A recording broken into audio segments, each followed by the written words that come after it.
дуруд ба меҳмонони саҳифаи ҳазор китоб ва ҳаводорони каломи бадеъ. ба шумо истироҳати хубу болида орзумандем.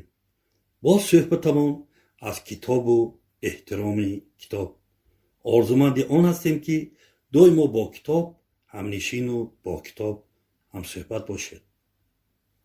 дар саҳифаи навбатии ҳазор китоб мо дар бораи китоби 4 афсонаи Муҳаммад Субҳон маълумот медиҳем. китоби номбурда аз тариқи муассисаи нашриявии Маориф соли 2017 нашр шудааст. китоб аз 64 саҳифа, яъне 4 ҷузъи чопӣ иборат аст. саҳифаҳои дарунӣ ва муқоваи китоб ранга мебошад.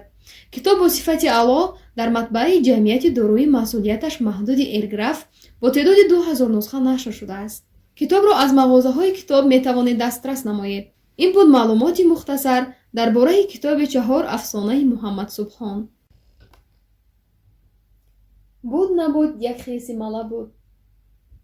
вай дар зери арчазори кӯҳи сиёҳдев бо 2 бачааш зиндагӣ мекард. вай бачаҳояшро бо чормағзу асал калон мекард. субҳ то бегоҳ аз байни алафу зери бута чормағз мечиду аз ковокии дарахт асал меғундошт. поёнтар аз хонаи хирс лаби ҷӯи калон деҳаи кӯчаке буд ки дар он ҳамагӣ 10 оила зиндагӣ мекард. хирс ба мардуми деҳа асал медод. мардуми деҳа хирсро эҳтиёт карда намемонданд ки касе вайро озор диҳад. хирс бо ин амали худ кайҳо ба мардуми деҳа ошно шуда буд. як рӯз хирси мала як сатил асал гирифта ба деҳа омад. дид ки марди гусолаи алоро бо говрона калтаккорӣ мекард. раҳмаш омада ба марди бадқаҳр гуфт: эй мардак, гусоларо чаро мезанӣ? вайро ин қадар озор надеҳ. мард ки сари ҷаҳл буд дар ҷавоб гуфт: ту ҳайвон нафаҳмида гап назан. ин нобакор полисҳои наҳв кишт кардаи маро зери по кард. ин гусолаи худам. ҳар чӣ хоҳам ҳамон мекунам. адаби ин бадзодро медиҳам. ин дам аз чашмони калони гусола ашк мерехт ва бо имову ишора аз соҳиби худ гӯё имдод мепурсид. аммо мард ором нагирифта гусоларо боз калтаккорӣ мекард. хирс лаҳзаи хомӯш монд, гӯё аз ин мард ранҷида бошад. эҳ, асал дорӣ кӯ? ба ман ҳам медиҳӣ? пурсид мард. не, як пиёлача ҳам намедиҳам. ба одами бераҳм асал нест, ҷавоб дод хирс. мард ноумед гашт ва дар дил аз хирс қасос гирифтанӣ шуд. хирс чанд муддат ба деҳа асал наовард. саҳарие ки хирс аз хона берун рафт, мард бо қасди қассос ба саги калтадумаш ба сари хисбачаҳо омад. хонаи онҳоро сангборон кард. хисбачаҳо аз тарс хостанд аз хона баромада гурезанд, аммо саги калтадум ба онҳо дарафтод. аз ин гирумонҳо ва часпу талошҳо яке аз хисбачаҳо аз чашми бинои худ маҳрум шуд. ана акнун ба мақсади худ расидам, гуфт мардак ва давдавон ба деҳа баргашт.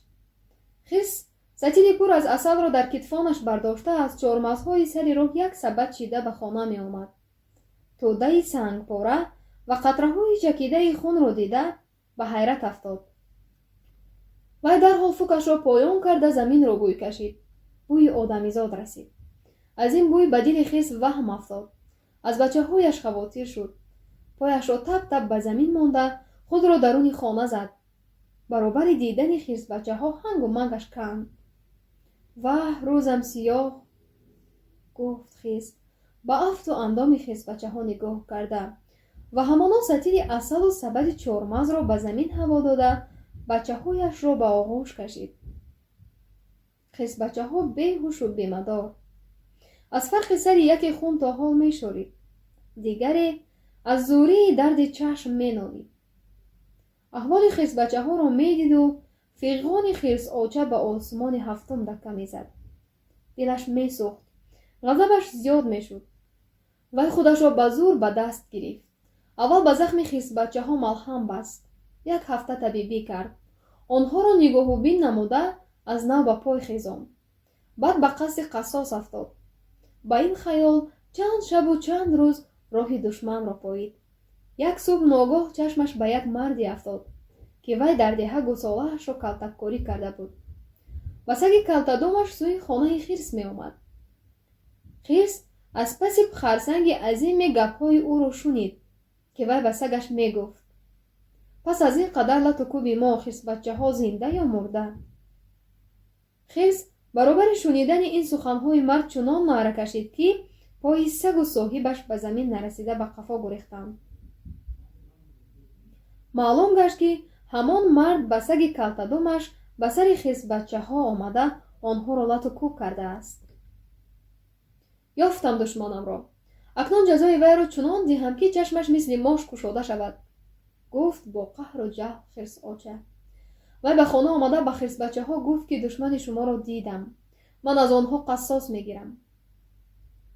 оча ба тӯри сараш зан, ки аз сари ӯ ҳам хун ҷорӣ шавад, гуфт хирсбача.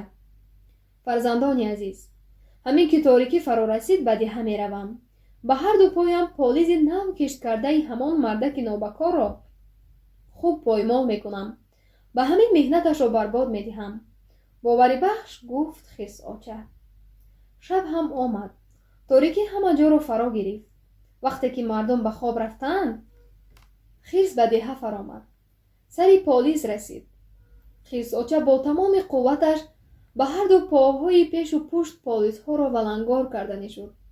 харбузаву тарбуз, пиёзу лӯбиё, картошкаву помидор нав ба гул даромада буданд. ҳамаи онҳоро беҳ-беҳ канда партофтан мехост.